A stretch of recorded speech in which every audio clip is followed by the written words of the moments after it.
자, 오늘은 우리가 콘크리트입니다. 교재는 209페이지고, 자, 우리가 이제 기술사는 분석을 잘 해야 돼요. 그죠? 자, 오늘이 이제 콘크리트 일반이라고 있어요. 그죠? 콘크리트 일반이 있고, 그 다음에 이제 특수 콘크리트가 있어요. 특수 콘크리트, 아니, 성질, 콘크리트 성질, 특수 성질. 자, 콘크리트 특수 성질이라는 게 있어요. 성질이 있고, 자, 특수 콘크리트가 있어요. 자, 그 다음에 이제 제일 중요한 게 뭐냐면은 우리가 이제 콘크리트는 양이 굉장히 많아요. 그죠? 자, 이 공부를, 콘크리트 공부가 된다. 이제 오케이다. 하면은 합격이에요. 자, 왜 그러냐 하면은 콘크리트 공부는 자, 이거는 우리가 암기 공부가 아니에요. 논리, 이해를 해서 우리가 응용을 하는 공부가 콘크리트예요. 그죠? 이해를 해야 돼요. 그죠? 이해를 하고 응용을 해서 하는 공부지, 이거 암기해서 되는 게 아니에요. 콘크리트 공부가 쉽다. 그럼 합격이고, 아, 콘크리트가 어렵다. 그러면 아직까지 합격이 멀었다니. 왜? 공부하는 방법을 모르는 거예요. 그죠? 그래서 콘크리트라는 것은 기본적으로 이해를 하고 그걸 응용하는 거예요. 그 다음에 제일 중요한 거는, 자, 우리가 일단은 우리 이제 이 수업을 해보면은, 자, 첫째, 매주에 별표 3개짜리가 10개. 10개에서 많아봐야 15개입니다. 그죠? 매주 일주일에 하는 게 10개. 그럼 이걸 소화를 해줘야 돼요. 이걸 소화를 해줘야 돼요. 이걸 소화를 하면 그다음부터 쉬워요. 이게 안 되면 맨날 쉬운 거예요. 그죠? 그 일주일에 별표 3개짜리 최소한 10개 또는 15개. 이거는 완벽하게. 그죠? 그래서 이걸 어떻게 공부하느냐. 그래서 일단은 대아이템을 10번 써봐요. 자, 대아이템하고 중아이템을 10번 써봐요. 그러면 대아이템, 중아이템, 소아이템을 10번 써보고, 이게 결국은 우리가 여기서 키워드예요. 키워드를 10번 써보고, 그 다음에 그림을 10번 그려보는 거예요. 그러면 이걸 이해하는, 키워드를 다 쓰고 그림을 그리면 이 공부가 다 된 거예요. 그래서 이렇게 공부하는 거예요. 대아이템을 10번 쓰고, 대중이고, 그 다음 이제 그러면 우리가 아이템이 있대요. 그죠? 아이템이 1이 있고, 아이템 2가 있고, 그 다음에 여기서 우리가 종합 정리집이라고 있어요. 그죠? 종합 정리집이 있어요. 그 종합 정리집은 인터넷에서 파일에 다운받는 거죠. 그래서 아이템 1, 아이템 2 종합 정리 중에 자, 하나만 하세요. 그죠? 자기가 좋아하는 거 하나만 하면 돼. 나는 뭐 1이 좋다. 나는 2가 좋다. 나는 3이 좋다. 그래서 3은 여기다가 키워드하고 그림이 종합적으로 들어가는 거고, 여기서는 우리가 이제 키워드만 들어간 거예요. 그죠? 세 개 중에 제일 내가 공부하기 좋은 거 하나만 선택해서 반복해야 돼요. 일단은 별표 3개짜리 키워드가 줄줄 해줘야 돼요. 별표 3개짜리가. 이게 소화가 안 되면 안 되게 되죠. 그죠? 자, 우리가 이제 이 기술사의 제일 공부 1단계가 뭐냐면은 우리가 시험장에 갔을 때, 자, 우리가 이제 100분이라는 시간을 줘요. 100분이라는 시간이고, 그 다음에 답안지는 14페이지를 줘요. 그래서 내가 100분 동안에 14페이지를 내가 마음대로 쓰는 게 1차 목표예요. 그죠? 뭐든지 마음대로 쓰는 게 1차 목표예요. 근데 그 페이지를 채우는 게 이제 극복이 되고 나면은, 그 다음에 이제 내용이죠, 내용을, 자, 질문을 따라서 정확하게 기록하는 게 그 2차 목표예요. 그래서 1차 목표가 우선 돼야 되고요. 나는 뭘 쓰더라도 100분 동안에 14페이지 쓰는 건 내가 마음대로 쓸 수가 있다. 그죠? 그게 극복되고, 그 다음에, 질문의 내용이 뭔지를 합니다. 그죠? 그래서 이걸 하려고 하니까 핵심이 여기 나오는 키워드라는 거예요. 그죠? 키워드가 먼저 돼 있으면은 나머지가 다 되게 됐어요. 그래서, 자, 분류를 한대. 그럼 콘크리트 일반은 뭐 했냐 하니까, 첫째, 이제 재료라는 게 있어요. 재료가 있고, 두 번째 배합이 있어요. 그 다음에 시공, 그 다음에 양생, 그 다음에 시험이 있어요. 자, 그래서 우리가 이제 오늘은, 자, 재료, 배합, 시공, 양생, 시험, 요거 할 거예요. 그죠? 그러면 재료는 뭐가 있느냐? 그래서 우리가 여기서 첫째, 재료는 시멘트가 있고, 그 다음에 여기에 골재가 있어요. 그 다음에 물이 있고, 여기다가 혼화제가 있어요. 혼화제. 그래서 재료는 시, 골, 물, 혼이다. 오늘 요걸 위주로 할 거예요. 그죠? 재료 배합. 자, 우리가 재료는 시골, 물, 혼입니다. 시골, 물, 혼이다. 그럼 여기서 제일 중요한 게 뭐냐? 변하는 거하고 안 변하는 거 하면 돼요. 그 변하는 거는 뭐가 변하냐면은 시멘트하고 물이 변하는 거예요. 나머지는, 자, 이거는 골재는 변하지가 않아요. 골재는 변하지가 않아요. 자갈머리는 변할 수가 없는 거예요. 변하는 건 시멘트, 물이에요. 그럼 시멘트, 물이 어떻게 변하는가? 그죠? 그럼 혼화제는 뭘 하냐면은, 자, 성질을 계량하는 거예요. 성질을 다른 걸로 바꿔주는 성질. 그죠? 성질을 계량합니다. 그래서 우리가 하고자 있는 콘크리트 기본 성질을 다르게 바꿔주는 역할을 하는 게 혼화제예요. 그래서 오늘은 재료, 배합, 시공, 양생 요거에 대해서 위주로 할 거예요. 그죠? 자, 그다음에 자, 우리가 이제 여기서 특수 성질이 있어요. 그죠? 특수 성질에 말 그대로 콘크리트 이제 기본 성질이 있어요. 자, 그다음 두 번째가 이제 변형이 있어요. 변형. 그다음에 자, 우리가 이제 여기서 균열이 있어요. 균열. 균열이 있고 그다음에 내구성이 있어요. 내구성, 그다음에 줄눈이 있을 거예요. 그러면 특수 성질이라는 것은 말 그대로 성질, 변형, 균열, 내구성, 줄눈이 이게 우리가 특수 성질에 관한 거예요. 그거는 우리가 2주차에 들어가는 거예요. 3주차는 특수 용도에 쓰는 콘크리트래요. 그죠? 그러면 예를 들어서 서중이 있을 거고, 한중이 있을 거고, 그 다음에 수중이 있어요. 수중이 있고, 메스가 있고, 그 다음에 이제 고강도가 있을 거예요. 그죠? 자, 그 다음에 이제 기타, 자, 용도에 따라서 특수 용도로 나오는 시멘트가 있어요. 그죠? 콘크리트가 있어요. 이런 걸 우리는 특수 콘크리트를, 특수 용도에 따라서 쓰는 콘크리트를 특수 콘크리트다 하는데, 자, 이론이, 지금 현재 이론은 여기 있었어요. 그죠? 재료 배합이 콘크리트 이론이에요. 그죠? 그 이론이 안 되면 이쪽이 안 되고, 이론이 되면은 쉬워요. 그래서 콘크리트는 재료 배합만 확실히 해놓으면은 나머지는 저절로 되게 돼 있어요. 그래서 우선 우리가 논리적으로 이해를 하는 게 제일 중요하다.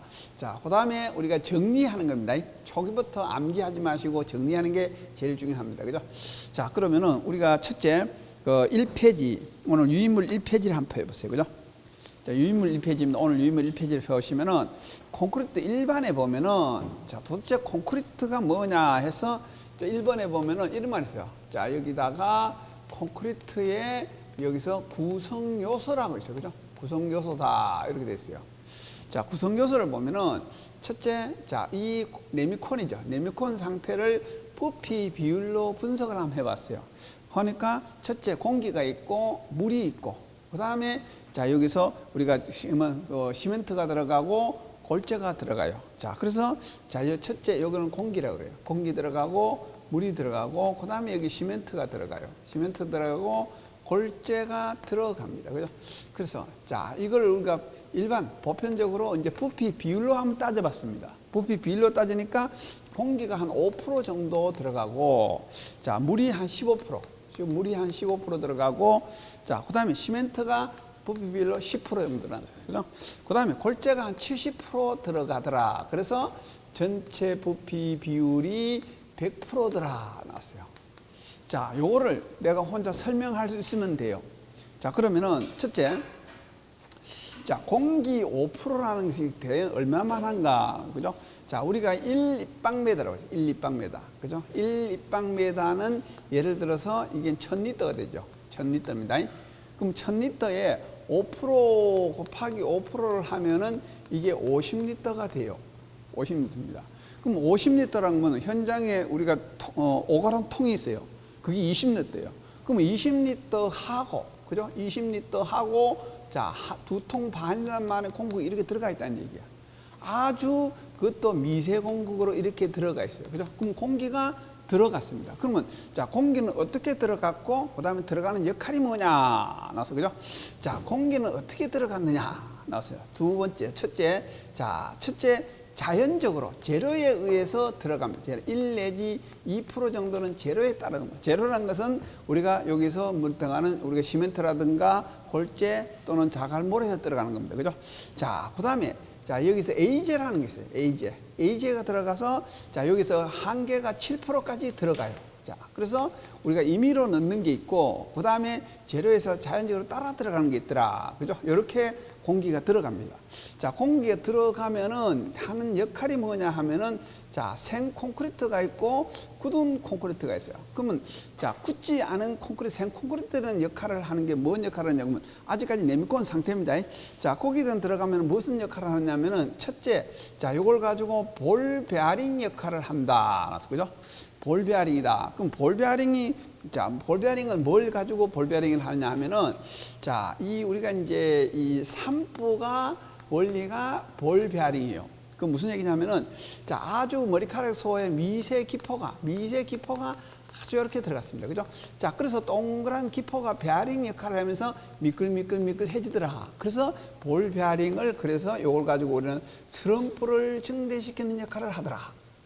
그럼 스럼프가 증대되면 어떤 현상이 생기느냐? 첫째, 다짐이 잘 되더라. 다짐이 잘 됩니다. 스럼프가 커지면 다짐이 잘 되고, 또는 이게 압송성이죠. 그죠? 압송성이라는 것은 펌핑이 잘 되더라. 그죠? 그래서 볼 베어링 역할을 합니다. 그죠? 볼 베어링 역할에서 스럼프를 증대시키는 역할을 하고, 그 다음에 두 번째는 뭘 했냐면은, 자, 여기서 에어 쿠션이라고 그래요. 에어 쿠션 역할입니다. 자, 에어 쿠션은 뭐냐면은, 자, 우리가 시멘트가 있고 여기 물이 이렇게 붙었을 거예요. 그러면 기포가 여기서 아주 미세 기포가 이렇게 뱅글뱅글 이렇게 붙어 있을 거예요. 그러면 이 물이 얼면은 얼음이 99% 최적 평창이 돼요. 그 최적 평창이 될 때 주변에서 이걸 흡수를 해요. 그죠? 요 공기가 요 9%를 흡수를 해요. 흡수를 해서 균열을 예방하는 역할을 합니다. 그래서 이걸 가지고 우리는 뭐라면은 동해를 방지하는 역할을 하더라 이 말입니다. 자, 그래서 우리가 생콘크리트는 볼 베어링 역할을 하고, 그 다음 스럼프가 증대되고, 자, 에어 쿠션 역할을 합니다. 에어 쿠션 역할을 하니까 동해가 방지되더라 나와서, 그죠? 자, 그래서 그럼 에어 쿠션 역할을 하니까 좋아지는 게 뭐냐? 그래서 첫째, 스럼프가 증대되더라. 그 다음에 다짐이 잘 되더라. 다짐이 잘 되더라. 결과적으로는 공극을 감소시키는 역할을 하더라. 그죠? 공극이 감소됩니다. 다짐이 잘 되니까 공극이 감소됩니다. 그러면은 또는 여기서 반대로 품질이 좋아진다. 공극이, 품질이라는 것은 강도죠. 자, 우리가 이제 콘크리트 안에, 자, 여기서 이런 식으로 뱅글뱅글 도는 공극이, 무수한 공극들이 이렇게 있을 거예요. 자, 그러면 공극이, 자, 물론 공극이 들어가서 나쁜 역할도 있지만은, 자, 이런 미세 공극이 들어가서 스럼프가 적어지니까, 자, 이 다짐 분량에 있는 공극을 적어지게 한다. 그죠? 그러면 다짐 분량에 따른 공극이 적어지니까 강도가 높아진다. 그래서 품질을 우리는 거꾸로 강도라고도 합니다. 그죠? 이런 역할을 합니다. 자, 그래서, 자, 요거는 언제까지 좋아지냐면은 공기가 7%대까지는 요 효과가 좋습니다. 그죠? 7%대까지는 우리가 레미콘에 7% 이상이 돼 가면은 이걸로 인한 그 이익보다가 얻어지는 손해가 더 큽니다. 그죠? 굳은 콘크리트가 되면은, 자, 뭐가냐? 이 기포가 공극을 만들어요. 콘크리트 안에 공극을 만들어. 그럼 얼마나 만드느냐? 자, 5% 최적입니다. 5%. 그러면은 1立方메다가 50리터는 공극을 만들어줘요. 그 공극을 만들어주면은 두 번째, 첫째, 그러면 뭐가 나빠지느냐 하면은 수밀성이 나빠져요. 그럼 수밀성이 나빠진다는 말은 물이 이렇게 타고 다 들어간다는 얘기예요. 거꾸로 말하면은 이 콘크리트의 레미콘에 우리 유리수가 물이 있었는데 이 물이 건조되면 다 나옵니다. 이렇게. 그러면 다 나온다, 들어간다는 얘기는 미세 공극이 스폰지 공극처럼 연결이 돼 가지고 들락날락 한다. 그래서 그걸 외부에서 물이 들어가는 걸 우리는 수밀성이라고. 그럼 수밀성이 나빠진다.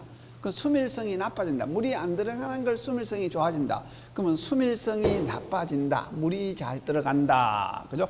그러면 수밀성이 나빠지면은, 자, 그러면은 철근이 있습니다. 자, 우리가 철이라는 게 있어요. 철이 이온이, 자, 이 두 가지 투 이온이 있어요. 그죠? 플러스 H2O가 있어요. H2O는 물이에요. 플러스 2분의 1 O2가 있어요. 공기예요. 자, 그러면은, 자, 여기서, 자, 여기에 철이 있고, OH2가 있어요. 그럼 뭐냐 하면은, H가 2개입니다. 그럼 O는 1개죠. O2의 2분의 1이면 O가 2개예요. 그래서 이걸 가지고, 철의 OH2를, 자, 이걸 가지고 제1 수산화철이다. 이걸 우리는 제1 수산화철이다. 이걸 우리는 뭐라 하냐면은, 적청이래요. 적청. 적청이라는 것은 초기에 쓰는 빨간 녹이 돼요. 빨간 녹이 됩니다. 자, 그 다음에 또 계속 진행을 하면은 여기서 OH2에서 2분의 1 H2O 플러스 4분의 1 O2라는 공식이 뒤에 나올 거예요. 책에 있습니다. 그죠? 자, 그러면 여기서 보면은 2분의 1이니까 H가 1개고 O가 2분의 1개예요. 그죠? 2분의 1개니까 O2의 4분의 1도 O가 2분의 1개예요. 합하니까 H 1개, O 1개 더 붙어서, 그래서 여기서 철에다가 여기서 OH3 이렇게 들어갑니다. 그죠? 자, 요걸 가지고 제2 수산화철이래요. 제2 수산화철이더라. 이렇게 계속이 들어가면 이게 무슨 얘기냐면 흑청이 돼. 흑청이라는 것은 녹이 점점 진해져서 검은 녹으로 변하더라. 그래서 수밀성이 나빠지면은 이 물이 침투합니다. 물과 공기가 침투해서 철근을 부식을 초래한다. 그래서 철근이 부식을 초래한다 나왔어요. 자, 부식이 되는데 그러면 철이 자, 예를 들어서 어떤 단순보가 이렇게 있을 거예요. 그죠? 단순보가 있고 자, 철근이 이렇게 있을 거예요. 자, 그러면 여기다가 이렇게 하중을 받으면은 자, 이 철 자체가 자, 요런 식의 이제 여기다가 인장 철근이 있을 거예요. 자, 그럼 모멘트 자체가 이런 식으로 하는데 이렇게 휘어지면은 이게 끊어져 버려요. 그죠? 철근이 떨어져 버립니다. 떨어진 걸 뭐라고 하면은 이걸 가지고 우리는 내구성이라고 해요. 내구성. 내구성이 저하된다. 그죠? 그러면은 다시 말하면 굳은 콘크리트는 공기가 들어가서 자, 공국을 형성하니까 수밀성이 나빠지고 자, 그다음 물이 잘 들어간다. 쉽게 말하면은 자, 철근의 부식을 초래하니까 내구성이 나빠지고 또는 여기서 우리가 균열이 그죠? 어떤 힘을 받는 균열이 시발점이 되기도 하고 그죠? 균열이 그래서 자, 이걸 가지고 우리는 품질이 저하되더라. 그래서 이 한계가 몇 프로냐?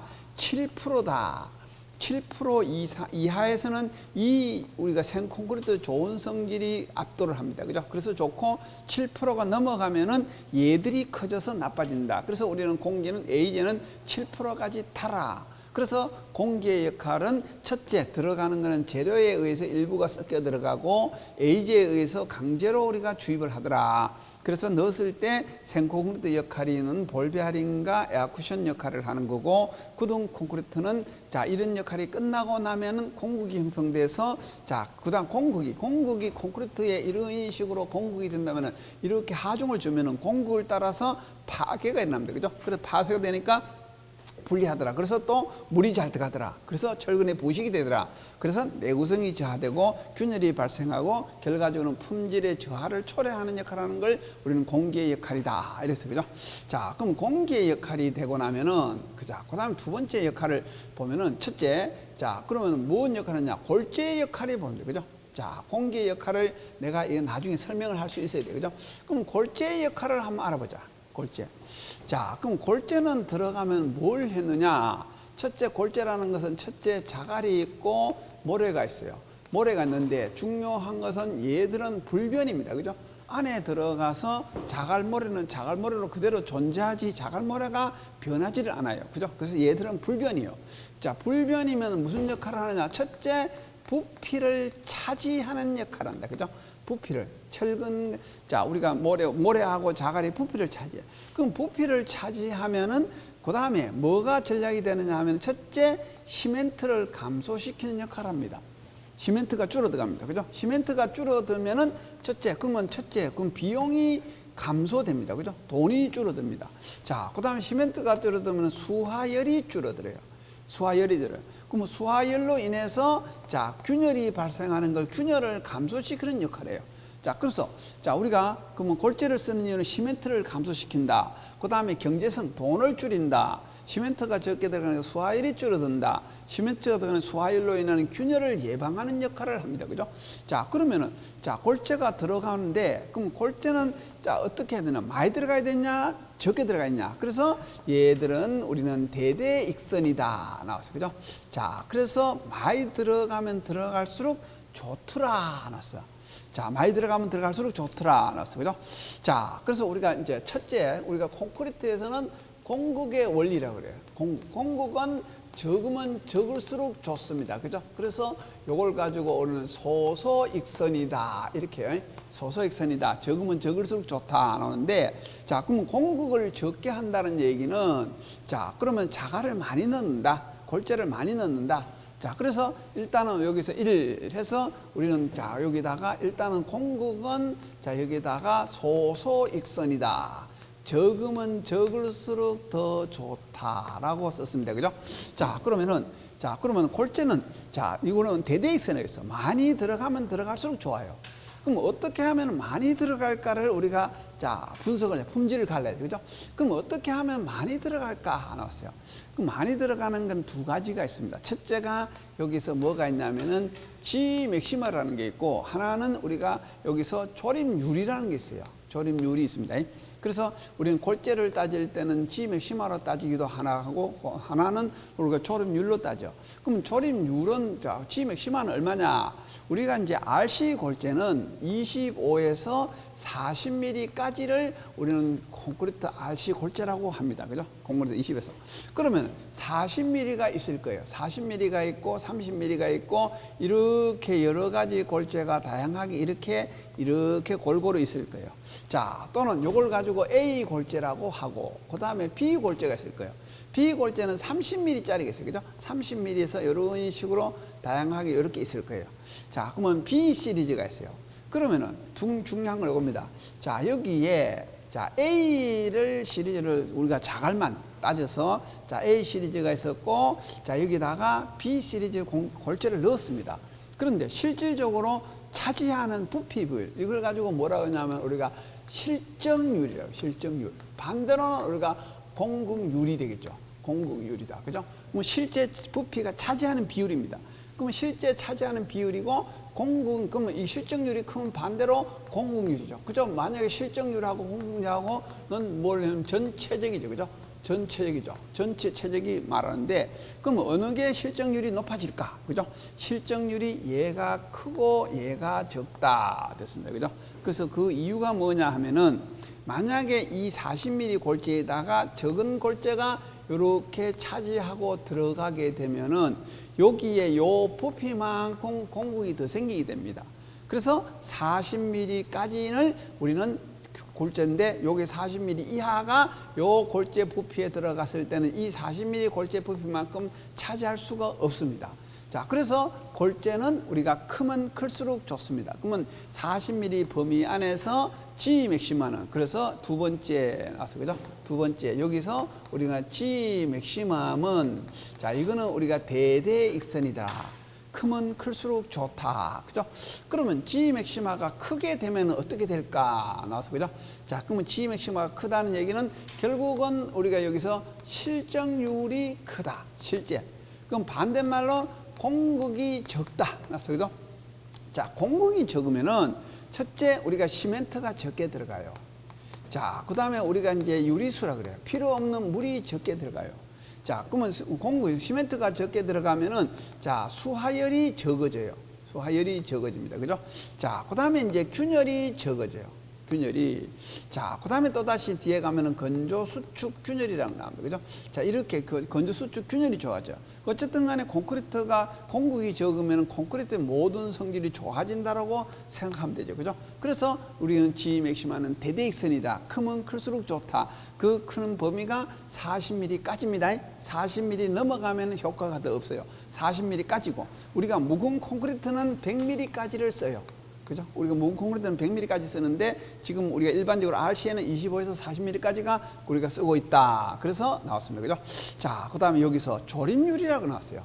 조립률은 우리는 또 다시 FM이래요. 파이네스 모듈루스라 그래가지고 뒤에 또 나올 겁니다. FM인데, 자, 이런 채가 있어요. 자, 이렇게 채 크기로 이런 식으로 합니다. 그죠? 자, 이런 채가 있는데, 자, 이 채가 제일 큰 게 우리는 80mm입니다. 80mm. 80mm다. 그래서 요게 2분의 1씩 다운해요. 2분의 1씩. 그래서 40 또는 20, 10.0, 5.0, 2.5, 1.2, 0.6, 0.3, 0.15 해가지고 10개가 있어요.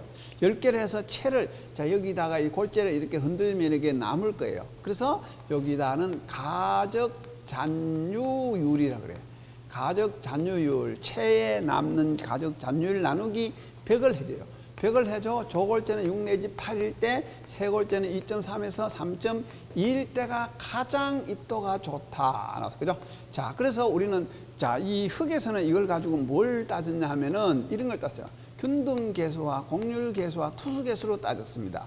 그런데 골재에서는 우리가 조립률로 따진다. 똑같은 얘기입니다. 균등계수는 지난 시간에 우리가 토공해 보면은 균등계수는 D10에 D60이 10 이상일 것. 자, 공률계수는 1보다는 크고 3보다는 적을 것. 요거는 D10에 D60에 D30의 자승일 것. 이렇게 해놨어. 그죠?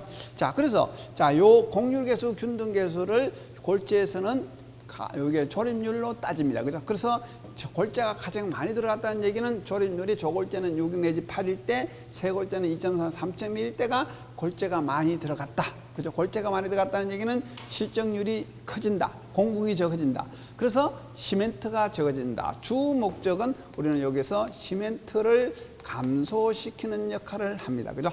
자, 그러면은, 자, 이걸 증명을 어떻게 하느냐 합니다. 그죠? 자, 이렇게 하면 되죠. 자, 우리가 현장에서, 자, 네미콘을 우리가 1, 2박미터를 살 거예요. 1, 2박미터. 그 네미콘 안에는 자갈이 들어가 있어요. 이렇게 자갈이 들어가 있을 거예요. 그죠? 자갈이 들어가 있는데, 자, 몰타를 1, 2박미터 살 거예요. 몰타를. 자, 몰타를 1, 2박미터를 우리가 그라팅용으로 살 거예요.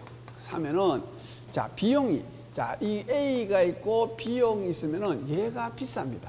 그래서 왜 비싸느냐 하니까 골재가 여기 보통 60에서 한 75% 정도를 자갈이 차지해요. 자갈이 차지합니다. 그죠? 그럼 골재가 차지한 이 부피에, 골재가 차지하는 부피에 뭐가 더 많이 되느냐? 시멘트가 더 많이 들어가요. 그래서 우리가 몰탈이 1, 2박미터 단가가 비싼 이유는 시멘트가 많이 들어가기 때문에 그렇다. 그죠? 그러면 골재라는 것은 이 부피를 차지하는 역할을 합니다. 그죠? 그러면 골재의 조건이 나와요. 그래서 골재 조건은 우리가 이제 하청 골재가 80MPa라고 그래요. 자, 그래서 이거 메가파스칼이라는데, 자, 요거 참고를 하죠. 과거에는 우리가 킬로그램 퍼 스퀘어 센치가 됐어요. 그죠? 킬로그램 퍼 스퀘어 센치 나옵니다. 그죠? 자, 이걸 가지고 우리는, 자, F까지 나왔습니다. 이거는 중력의 가속도에 의한 압력이죠. 자, 이렇게 우리가 기록을 하는데, 지금은 이걸 가지고 우리는 메가파스칼이에요. 그죠? 메가파스칼이 뭐냐 하면은, 자, 1 입방미터 안에, 자, 여기서 1뉴턴을 파스칼이라고 그래요. 그래서 10의 6승, 이걸 우리는 메가파스칼인데, 메가파스칼을 우리는 여기다 1MPa는 10.2kg per square cm 나옵니다. 그죠? 그러면 예를 들어서 210kg짜리는 21MPa 이렇게 읽으면 돼요. 그죠? 메가파스칼 이렇게 되고 뭐 MPa 읽으면 됩니다. 그죠? 그래서 자, 과거에 읽던 킬로그램에다 10을 떼주면 됩니다. 10을 떼줬었는데, 자, 그래서 이제 800kg가 골재는 80kg 정도가 됩니다. 그죠? 80kg가 되는데, 그러면은, 자, 우리가 예를 들어서 콘크리트가 있는데, 여기에 골재가 이렇게 있을 거예요. 자, 그럼 하중을 가하면은 800kg 이상 골재가 안 깨지고 이렇게 패스트가 깨집니다. 패스트가. 그럼 패스트가 이런 식으로 공국이 들어가 있으면 공국을 따라서 깨집니다. 그런데 만약에 이제 800MPa, 800kg 이상이 올라가면은 고강도에서는, 자, 뭐가 깨지느냐 하면은, 자, 이런 식으로 골재가 있으면 골재를 따라서 깨집니다. 그죠?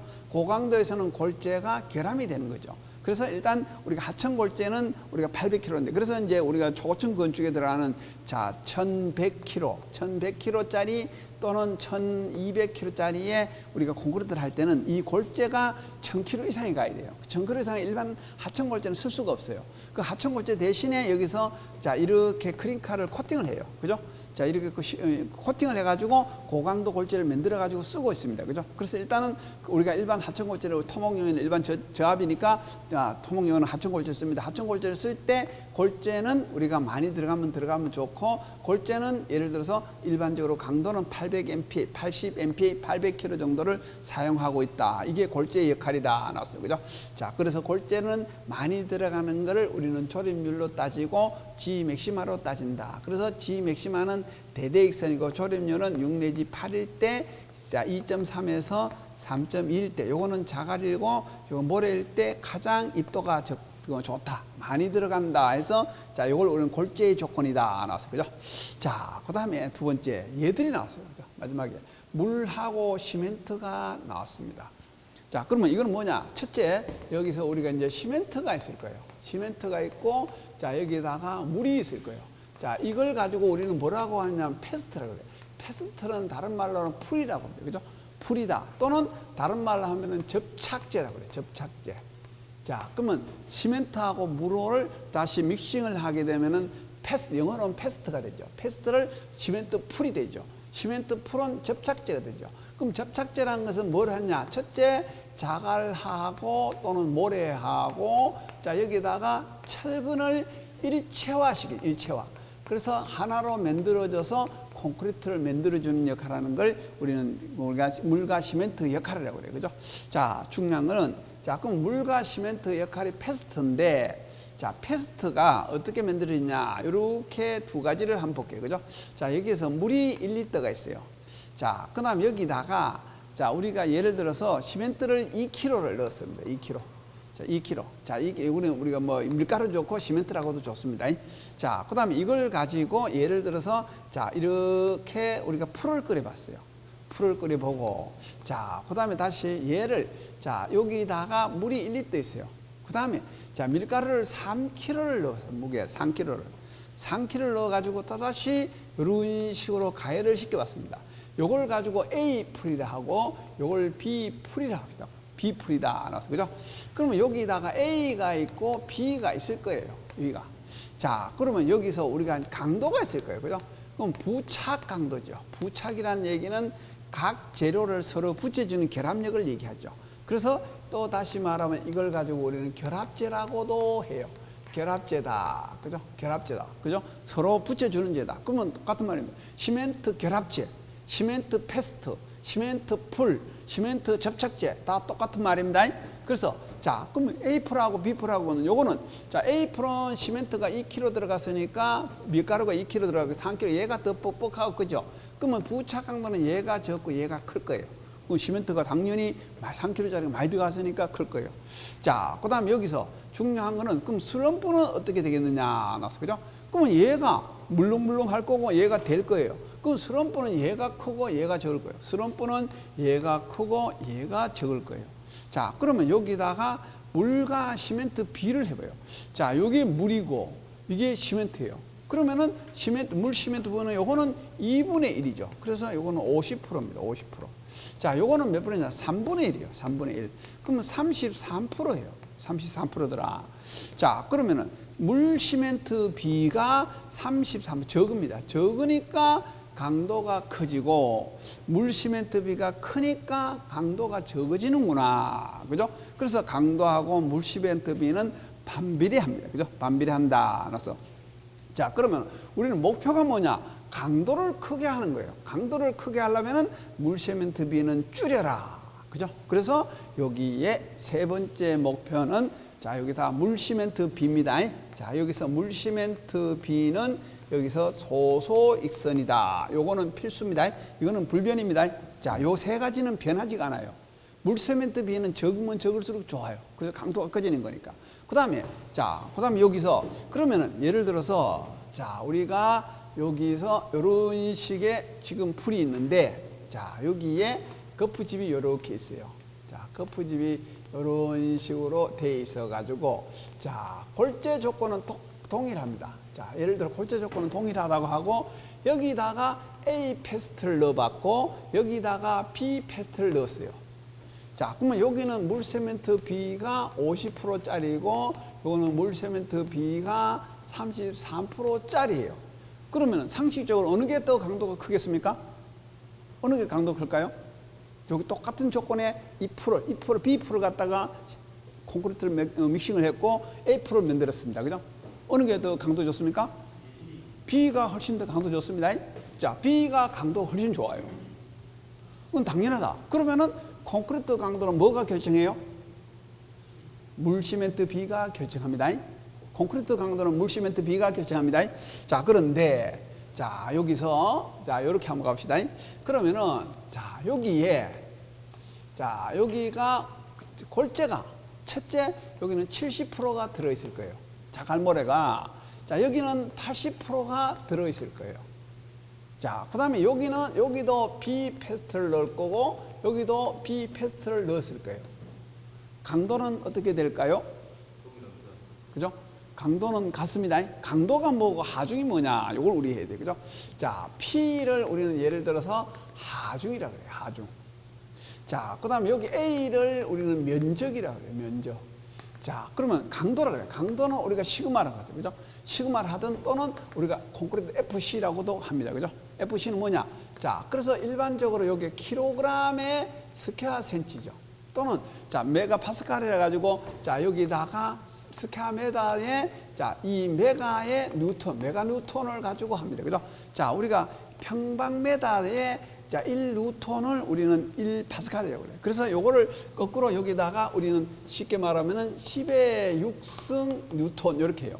자, 요거를 반대로 여기다가 10의 마이너스 6승 이렇게 써요. 그러면 요걸 뭐냐면은 스퀘어미리당 뉴턴을 MPA라고 한다. 이렇게 거꾸로 해도 됩니다. 원래는 메가파스칼은 평방미터당 10의 6승의 뉴턴이에요. 그죠? 이걸 우리는 메가파스칼인데, 자, 반대로 하면 여기서 마이너스를 시키니까 스퀘어미리당 뉴턴을 우리는 MPA다. 이렇게 얘기하기도 합니다. 그래서 가끔은 가다가 어떤 단위들이 스퀘어미리당 뉴턴을 이렇게 나올 거예요. 스퀘어미리당 뉴턴이나 MPA나 같은 말입니다. 또 다시, 자, 이렇게 평방미터당 10의 6승의 파스칼 이렇게 나오든가, 또는 자, 이게 여기다가 10의 6승의 뉴턴 이렇게 나옵니다. 같은 단위입니다. 10의 6승의 파스칼이나 10의 6승의 뉴턴이나, 또다시 여기다가 자, 10의 마이너스 6승의 평방미터의 뉴턴이나, 자, 요걸 가지고 우리는 뭐냐면은 스퀘어미리당 뉴턴이다. 이렇게 얘기해요. 참고로 좀 혼란이 많이 오는데, 그래서 이렇게 통일하자. 원래 이렇게 써도 되는데, 우리는 이 MPA, 메가파스칼은 첫째, 여기는 뉴턴이 스퀘어미리당 뉴턴하고 같은 말이다. 그죠? 이렇게 써도 상관이 없다. 얘기죠. 그래서, 자, 다시 말하면은, 자, 강도라는 것은 단위 면적당 작용하는 하중을 우리는 강도라 그래요. 그러면 여기에는 패스트가 하기 때문에 단위 면적당 강도는 같은데, 중요한 거는, 자, 여기에 30%는, 자, 여기 뭐가 들어갔냐? 시멘트하고 물이 들어갔어요. 여기에 20%는 여기도 시멘트하고 물이 들어갔어요. 그럼 뭐가 적어졌냐? 얘는 시멘트하고 물이 많이 들어갔어요. 얘는 시멘트하고 물이 적게 들어갔어요. 그러면 시멘트는 들어가서 뭐 하냐? 첫째, 비용이 증가하고 또는 수화열이 증가돼요. 그죠? 자, 물은 많이 들어가면 뭐 하느냐 하면, 일부는 우리가 수화 반응하는 데 쓰는 걸 수화수라 그래요. 그 다음에 남는 물은 익여수라 그래요. 익여수. 자, 익여수는 뭐 하느냐? 일부는 우리가 여기서 브리딩이 돼요. 그죠? 브리딩이 돼가지고 상부로 올라오고, 일부는 또 증발이 돼요. 증발도 되고, 일부는 자, 우리가 커프집에 흡수가 되기도 해요. 그럼 나머지는 뭘 하느냐 하면은, 자, 액상으로 여기서 이렇게, 자, 콘크리트 안에, 자, 잠재되어 있어요. 잠재되어 있다가 나중에 이게 마르고 나면은 뭘 하냐면은 공국을 형성해요. 그러면 이 유리수가 공국이 커지는 역할을 해요. 그럼 수화 반응하는 데 들어가는 물은 일부가 들어가, 약 한 25% 내지 한 26%가 들어갑니다. 들어가는데 나머지는 공국을 형성해요. 그러면 다시 말하면은 이 콘크리트는 공국이 커져요. 그죠? 시멘트가 많이 들어가서 수화열이 문제가 되고, 물이 많이 들어가서 유리수가 커져서 공국이 커지는 역할을 해요. 그래서 품질이 저하되는 역할을 합니다. 그죠? 그러면은 골재를 많이 썼다. 시멘트 강도가, 자, 우리가 이 골재 조건이 나쁘다는 얘기는 시멘트 양이 많이 들어갔다 적게 들어갔다를 나타내는 거지, 강도는 변하는 게 아니다. 이 말을 얘기하려고 그래요. 그죠? 그래서 시멘트 강도는 물세멘트 비가 결정한다. 나왔어요. 그죠? 자, 그러면은, 자, 요 수화 반응 과정을 다시 우리가 설명을 하면은, 자, 그럼 여기서 아까 중요한 거는 요겁니다. 그려놓고, 자, 골재의 역할을 한번 써보세요. 골재의 역할이 뭔지, 자, 시멘트 패스트하고 풀의 역할이 뭔지를 정리를 하셔야 돼요. 그죠? 자, 그 다음 콘크리트의 역할이 뭔지, 공기의 역할이 뭔지를 여기다가 내가 설명을 할 수 있으면은 공부가 끝난 겁니다. 자, 이렇게 그림을 해서, 자, 우리가 공기는 들어가서 어떻게 들어가냐? 자, 공기가 들어가서 하는 역할이 뭐냐? 자, 그 다음 공기가 생콘크리트 역할은 뭐고, 굳은 콘크리트 역할은 뭐냐? 자, 그래서, 자, 그 다음에 시멘트가 골재가 들어가, 골재를 왜 넣느냐? 그죠? 넣는다면은, 자, 가서 들어가는 한 역할이 뭐냐? 이거는 얘는 불변이죠. 그죠? 부피를 차지하는 걸 부피를 차지하고 있을 뿐이다. 그죠? 공구를 적게 들어가는, 공구를 감소시키는 역할을 하더라. 나왔어요. 그죠? 그러면 그게 공구를, 감소시키려면 어떤 조건을 들어가야 되느냐? 그래서 우리는 여기서 G 맥시마라는 게 있고, 조립률로 따져서 실적률을 높이는, 실적률을 가감을 시키는 역할을 하더라. 그죠? 그걸 우리는 이해를 하는 거고. 자, 그 다음에, 자, 우리 오늘 유인물에 보시면은 이런 공식이 있어요. 첫째, 자, 여기서 CaO라는 게 있습니다. 자, CaO가 있어요. 자, CaO는, 자, 요걸 가지고 우리는 산화칼슘이라고 그래요. 자, 산화칼슘이라고 있습니다. 요렇게, 요런 식으로 했으면은, 자, 산화칼슘이다. 자, 그죠? 산화칼슘이다. 자, 이거는 다시 우리가 알칼리 농도가 이게 많이 들어가면 들어갈수록 높아요. 그죠? 자, 그 다음에, 자, 이걸 가지고 우리는 첫째, 시멘트의 주 성분이라고, 그죠? 시멘트 여러 가지 성분 중에 가장 많이 들어가 있어요. 그죠? 자, 이걸 가지고 우리는 다시, 자, 우리가 석회라고 하죠. 그죠? 뭐, 석회다. 이렇게 얘기를 하는데, 자, 이걸 우리는 산화칼슘이다. 알칼리 농도다. 시멘트의 주 성분이다. 들어갔습니다. 그죠?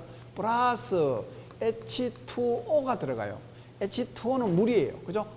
이걸 H2O는 물입니다. 산소가 하나고 수소 분자가 2개가 결합이 되는 걸 물이라고 그래요. 자, 여기서 물은 뭐라고 하냐면은 수화 반응할 때 들어가는 물을 수화수다. 이렇게 합니다. 그죠? 수화수는 우리가 수화 반응할 때 25 내지 26% 정도. 그죠? 물 세멘트 비에 요만큼 수화수를 합니다. 그럼 나머지는 뭐 하느냐? 그죠? 만약에 50%라면은 나머지는 뭐냐면 이걸 가지고 우리는 유리수라고 그래요. 유리수. 또는 우리는 잉여수라고 그래요. 잉여수.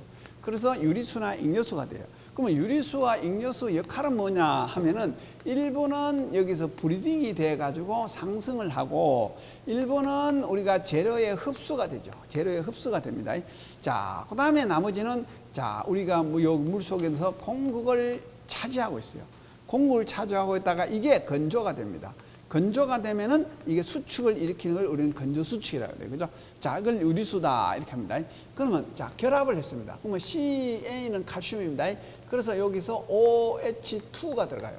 그럼 O가 2개고 H가 2개니까 요걸 이렇게 읽습니다. 수소와 산소로 된 칼슘이다 해서 요걸 우리는 수산화 칼슘이다. 이렇게 읽어요. 요걸 우리는 수산화 칼슘이다. 이렇게 합니다. 그러면 수산화 칼슘이 자, 이게 이제 콘크리트의 주 성분이죠. 그래서 얘의 pH 농도가 12 내지 13 정도가 됩니다. 그럼 pH 농도는 뭐냐 또 따질 겁니다. 그죠? pH 농도는 자, 우리가 여기서 산성이 있고 자, 그다음에 중성이 있고 자, 알칼리가 있어요. 알칼리성 농도를 따집니다. 그죠? 자, 요게 15예요. 요게 7.5예요. 자, 요게 0이에요. 자, pH 농도가 자, 여기서 중성 7 내외는 우리가 중성으로 하고 자, 15 가까이는 알칼리성으로 하고 요걸 우리는 산성이라고 그래요. 산성이라고 한다. 그죠? 그러면 얘가 12 내지 13에 있으니까 얘는 고알칼리에 속합니다. 고알칼리에 속한다 나오죠. 그래서 자, 얘를 색상으로 하면은 자, 우리가 이제 페놀프탈렌 용액으로 하면 얘는 무색이 나와요. 자, 그래서 페놀프탈렌이 있어요. 그죠? 자, 페놀프탈렌 우리 용액이라고 했습니다. 페놀프탈렌 용액이라고 했습니다. 이 페놀프탈렌 용액을 타면은 자, 우리가 콘크리트 가면 무색이 나와요. 이쪽에 가면은 뭐가 나왔냐면은 청색이 나와요. 청색. 자, 여기 청색이 나오고 자, 이쪽에 가면은 뭐가 나오면은 적색이 나와요. 적색이 나옵니다.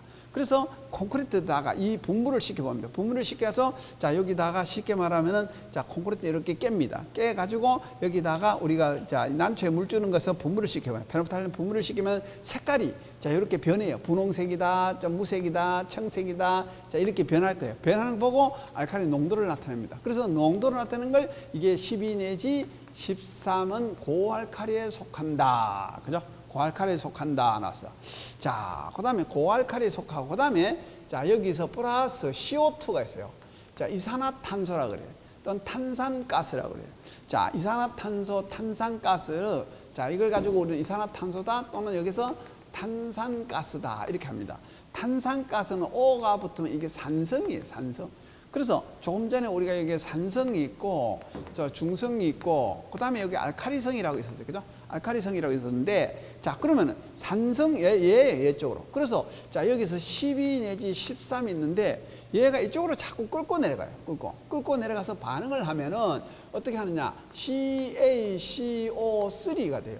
그러면 CA는 그대로 오고 CO2에다가 한 개가 빠져나와요. 빠져나가 여기 붙어버려요. 그럼 남는 게 뭐가 H2O가 나와요. 플러스 H2O가 남습니다. H2O는 물이죠. 자, 이걸 가지고 우리는 탄산칼슘이라고 그래요.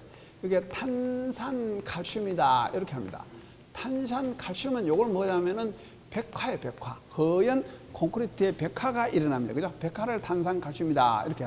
그러면 자, 얘가 자꾸 접촉을 하면 이렇게 되는 걸 뭐라 하냐? 첫째, 이렇게 되는 걸 우리는 수하 반응이라고 그래요. 요걸 하면 수화 반응이다 이렇게 합니다.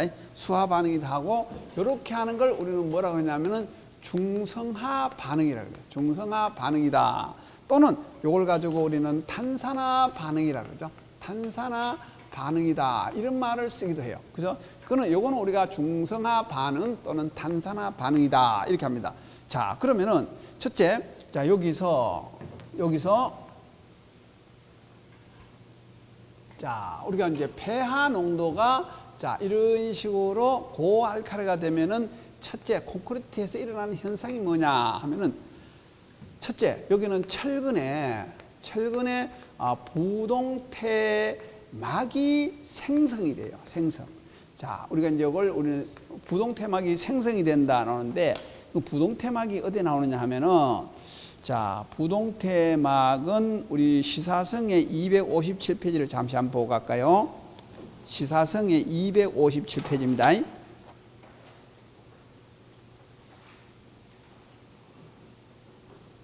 자, 257페이지 보시면은 자, 부동태막이라는 게 나와요. 자, 부동태막은 자, 여기서 철근이 이렇게 있으면은 철근이 자, 우리가 페인트를 칠하지 않은데도 불구하고 여기서 새카만 방청막이 형성돼요.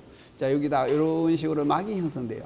얘를 부동태막이라고 그래요. 그죠? 그거 보시면은 자, 부동태막은 자, 고알칼리 생기면 자, 이렇게 생기는 걸 부동태막이라고 합니다. 그죠? 철근은 부동태막이 형성되는데 자, 그럼 부동태막이 형성되면은 무슨 역할을 하느냐 하면은 자, 여기서 예를 들어서 철근이 이렇게 있다고 하고 부동태막이 이렇게 있을 거예요. 그럼 여기 철은 자, 이런 식으로 이렇게 이온이 항상 존재를 합니다. 그죠? 철은.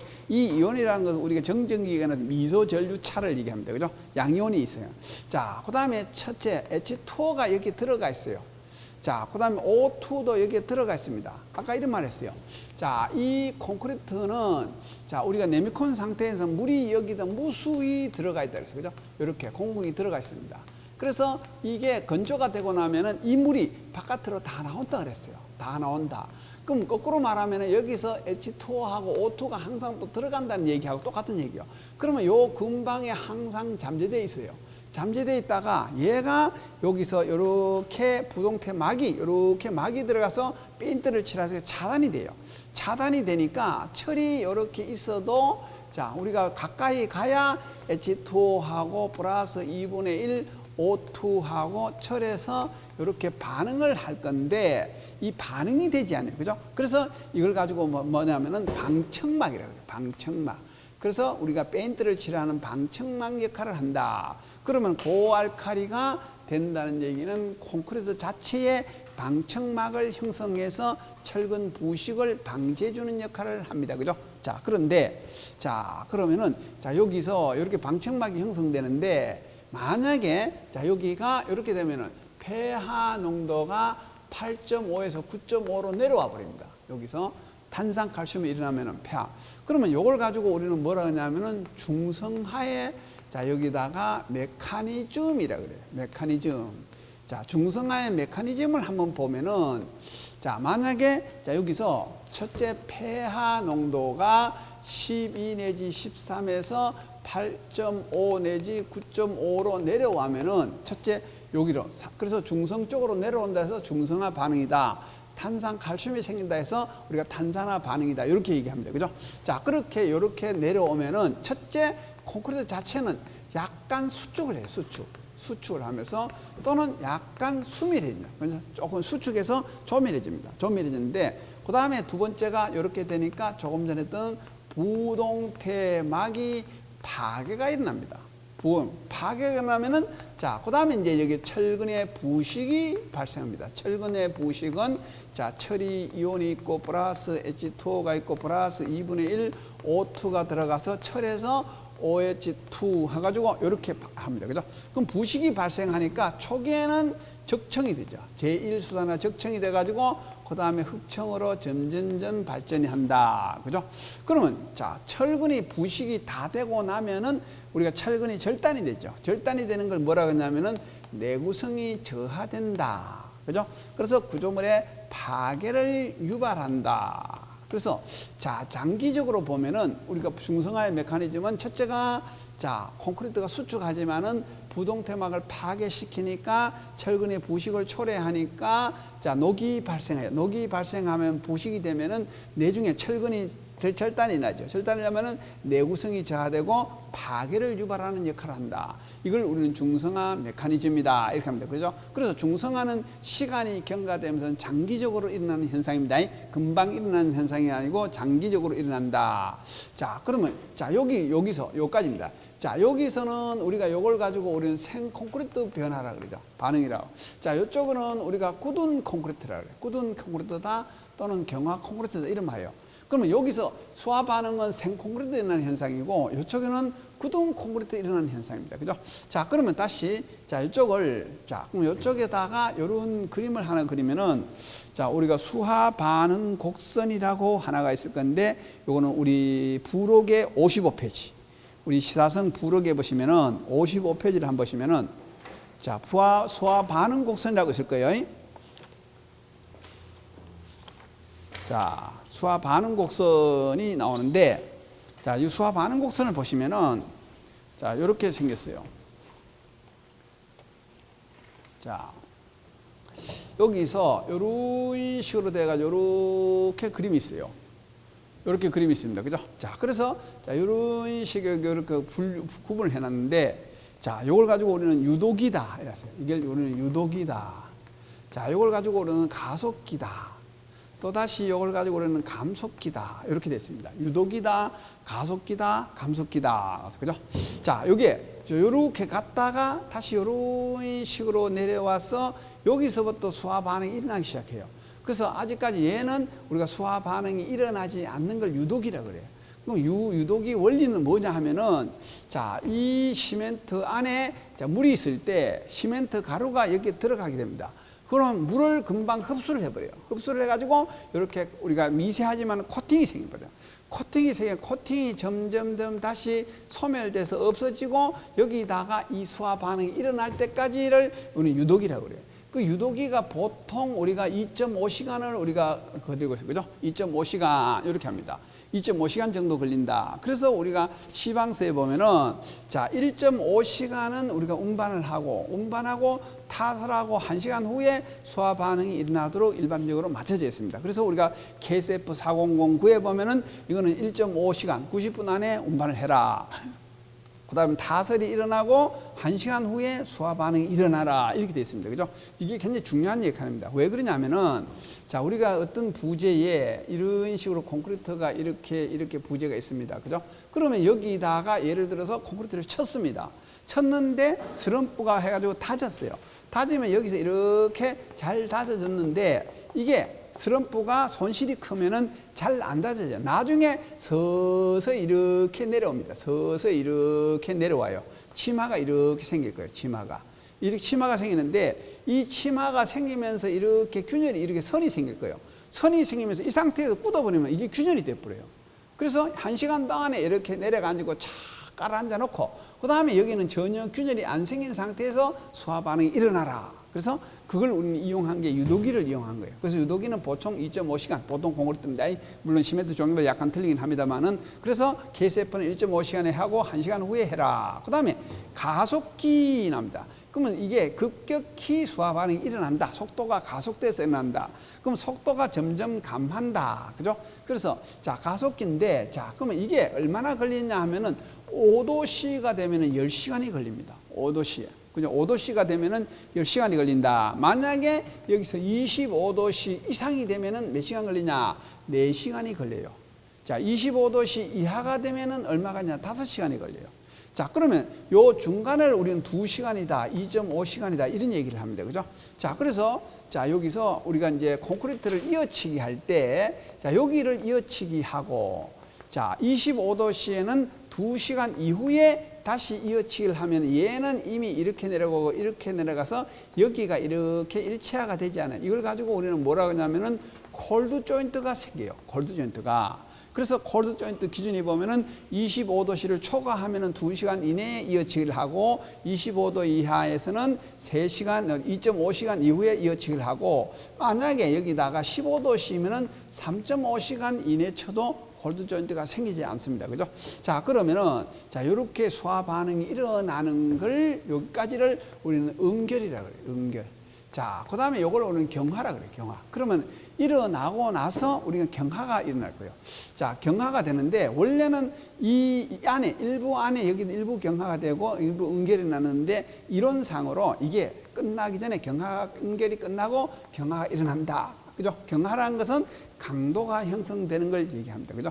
이제 강도가 형성되는데 강도를 보면은 첫째 여기 조기 강도라는 게 있어요.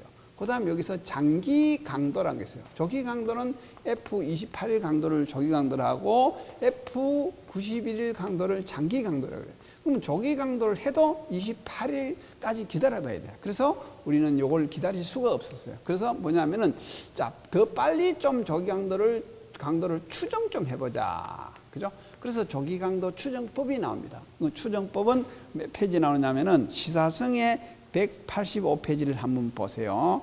시사성의 185페이지를 보시면은 앞쪽입니다. 우리 시사성 185페이지 보시면은 자, 조기 강도 추정법이라고 있어요. 자, 조기 강도를 빨리 보자 나와서 그죠? 그래서 186페이지 보시면은 자, 이런 말이 있어요. 자, 여기다가 55도 C 하자. 원래는 우리가 표준 강도는 20도 C 플러스 마이너스 3도 C가 수조 양생인 표준 양생인데 55도 C에서 하자. 그죠? 자, 그럼 55도 C 하고 자, 그다음에 비중계를 이용하자 나왔어. 그죠? 여기다가 비중계법이라고 했어요. 비중계법은 자, 이미 우리가 시험실에서 자, 어떤 하나의 이런 식으로 콘크리트를 달아서 비중을 해서 비중 데이터가 있어요. 비중 데이터가 있을 때 이 데이터를 보고 비교하는 게 비중계법이랍니다. 그죠? 그래서 우리가 그 비중계 상관관계를 가지고 우리가 차단하는 걸 비중계법이다. 나서 그죠? 자, 그다음에 다시 여기서 급속 양생제를 넣어서 급결제를 넣어서 사용하는 걸 있고 자, F7을 가지고 추정을 했어요. 그래서 이걸 가지고는 오비급7이다 이렇게 합니다. 자, 이거는 F28일보다 더 빨리 알고 싶을 때 오비급7로 가지고 강도를 추정합니다. 자, 그래서 이걸 가지고 조기 강도 추정법 오비급7이 용어 설명이 자주 나옵니다. 그죠? 이걸 가지고 오비급7이다 나오는데 자, 우리 여기서 오늘 우리 유인물 자료를 보시면은 자, 요런 그림이 하나 있을 건데, 우리는 5페이지를 한번 보세요. 자, 5페이지를 보시면은, 자, 거기 보면 요런 그림이 하나 있어요. 자, 5페이지를 보시면은, 자, 요런 그림이 하나 있습니다. 보세요. 자, 보면은, 첫째, 여기서 우리는 강도가 됐어요. 요 강도란 게 있고, 자, 요거는 우리가 이제 시간, T, 이렇게 돼 있어요. 자, 그러면 여기서, 자, 요런 그림이 하나 있어요. 요런 그림이 하나 있고, 자, 그 다음에 다시 요런 그림이 하나 있어요. 자, 요거는 뭐냐면 일어났어요. 요거는 20도 C 플러스 마이너스 3도 C 수조 양생이라고 했어요. 이걸 가지고 우리는 표준 양생이라고 그래요. 자, 요걸 가지고 우리는 표준 양생이라 합니다. 20도 C 플러스 마이너스 3도 C는 표준 양생이다. 자, 요거는 자, 이거는 현장 콘크리트라고 그래요. 현장 양생이라고 그래요. 현장 조건에서 양생하는 걸 우리는 현장이다. 또는 이걸 가지고 우리는 또 코아 강도다. 이렇게 얘기해요. 그죠? 현장에 양생된 걸 코아를 떠서 코아 강도다. 이렇게 하는데 자, 그럼 여기서 요런 그래프가 있어요. 그죠? 자, 요 강도를 우리는 F28일 강도라고 그래요. 자, 요걸 가지고 F91일 강도라고 그래요. 그러면 콘크리트 양생, 표준 양생은 28일 강도가 F91일 강도하고 같다라고 우리가 이제 가정을 해서 F28일 강도를 보는 겁니다. 이걸 가지고 우리는 자, 단기 조기 강도를 해요. 조기 강도다. 이걸 가지고 장기 강도다. 그럼 조기 강도보다가 더 빨리 알고 싶을 때는 오비급칠로 하는 겁니다. 자, 그러면은 자, 이게 왜 이런 얘기를 하냐면은 첫째, 예를 들어서 우리가 이제 아파트나 어떤 하나의 구조물을 지으려면은 자, 한 층을 올립니다. 그죠? 그러면 F28일간 올리려면은 우리가 최소한도로 일주일에 한 층씩 올라가면은 자, 이렇게 4개층이 올라가 버리죠. 그죠? 4개층이 올라가 버려요. 그럼 4개층이 올라갔는데 여기에 콘크리트 확인이 돼요. 그죠? 확인이 됐어요. 자, 그러면은 이미 4개층 올라간 뒤에 콘크리트 확인을 하는 결과가 되죠. 그래서 이걸 좀 빨리 알아보고 우리가 조치를 취하자. 그래서 우리가 조기강도 추정법이라 그래요. 그죠? 조기강 추정법이다 나오는데, 자, 그 다음에 또 다시 이런 게 있어요. 자, 여기서, 자, 여기에 표준 강도가 있고 요걸 하는데, 현장 강도요. 자, 그러면 현장 강도죠. 현장의 강도를 가지고 판정을 하는 방법이 또 있어요. 자, 현장 강도 판정 방법. 요거는 우리가, 자, 그 수조의 20도 시보라서 3도시 수조 양생 시의 판정은 우리 FCK에 나오는데, 현장 강도 판정법인데 요거 참고로 한번 보고 갑시다. 자, 요거는 우리 유인물에, 자, 제일 뒷페이지 보면은 15페이지라는 데가 있을 거예요. 그죠? 15페이지 제일 뒷장에 보세요. 오늘 유인물 제일 뒷장에 보시면은, 자, 우리가 제일 뒷장, 자, 여기에 보면 구조체 오른쪽 두 번에 보면 2번째 이렇게 2번에 보면은, 자, 여기서 이런 게 제일 뒷장 그거 말고 우리가 그 15페이지고 16페이지라 하나 드린 게 있죠. 그죠? 이제 없으세요? 오늘 하나 별도로 드린 게 있어요. 자, 거기 보시면은 거기에 여기 공시체 평가 방법이라고 있어요. 구조체 공시체 평가 방법. 자, 이게 구조체 공시체입니다. 그 새로 오늘 드린 게 있습니다. 자, 그거 보시면은, 자, 보시면 이렇게 됐어요. 자, 재령의 28일 강도, F28일 강도가, 자, 그죠? 초과하고, F20 강도를 초과하고, F91일 강도의, 자, 이내일 때입니다. 자, 이내일 때는, 자, 시험 결과가 이래 해서 여기에 FCK 이상이면은 합격을 한다. 자, 거기 2번에 봅니다. 그죠? 자, 그 다음 현장 봉합량시체. 봉합량시체는 뭐고 구조체 양시체는 뭐냐 하면은 여기 구조물이 있어요. 자, 여기다가 이런 식의 요걸 공시체를 만들어서 여기 비닐로 이렇게 싸요. 비닐로 싸가지고 여기에 요 조건하고 똑같이 한 걸 이걸 봉합양생 공시체랍니다. 봉합양생 공시체라 그러고, 자, 코아, 여기다가 이렇게 코아를 떴어요. 자, 이거는 우리가 표준 공시체라는 것은 수조에서 양생한 거고, 얘는 현장 조건하고 같이 하는 게 봉합양생인데 이렇게 하는 거예요. 자, 구조체 공시체는, 자, 거기에 공도를 보면은 3개를 해, 3개. 3개를 합니다. 3개의 평균값이, 자, FCK 85% 이상이 돼야 돼요.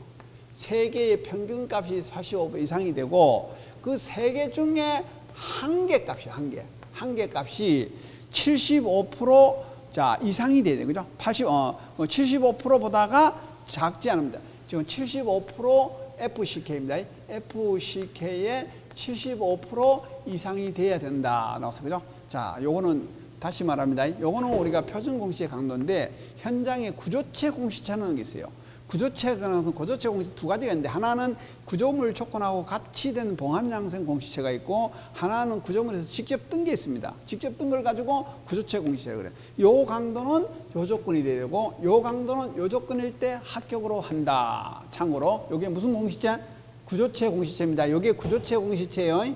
구조체 공시체. 그래서 일반적으로 이 구조체 공시체의 F91일이 요 F28하고 같다. 그죠? 그래서 자, 우리가 이제 초기 요거는 F98, 그거는 요걸 얘기하는 거고, 요거는 이거보다 더 빨리 알기 위해서 오비급칠로 안다. 요걸 가지고 우리가 수화 반응 가정이다. 이렇게 하죠. 그죠? 자, 그 다음에, 자, 여기서 그러면은 다시 이렇게 일어나서, 자, 그 다음에 구동 콘크리트는 중성화 현상이 일어난다. 그죠? 중성화 현상 아까 했습니다. 그죠? 첫째, 우리가 약간 수축을 해서 수밀이 형성되고, 그 다음에 여기 부동태막이 파괴되고, 철근이 부식되고, 철근이 2.6배 최적 팽창을 일으킨다. 녹이 팽창을 해요. 그래서 우리가 콘크리트가 있으면은 여기 철근이 여기 녹이 있으면은 이렇게 팽창을 해서 이렇게 올라가서 표면 균열이 납니다. 그죠? 그래서 자, 그 다음에 파괴가 이렇게 하고 내구성이 이렇게 난다. 이걸 가지고 우리는 자, 구동 콘크리트 메커니즘. 자, 요거는 생 콘크리트 메커니즘. 요걸 우리는 수화 반응 곡선 또는 여기서 요까지를 우리는 자, 아까 콜드 조인트 관계, 그죠? 요게 우리가 설명이 되면 돼요. 요게 콘크리트 이론이에요. 자, 요게 우리 기본적으로 콘크리트 일반적인 설명이 됩니다. 자, 요렇게 하고, 자, 그 다음에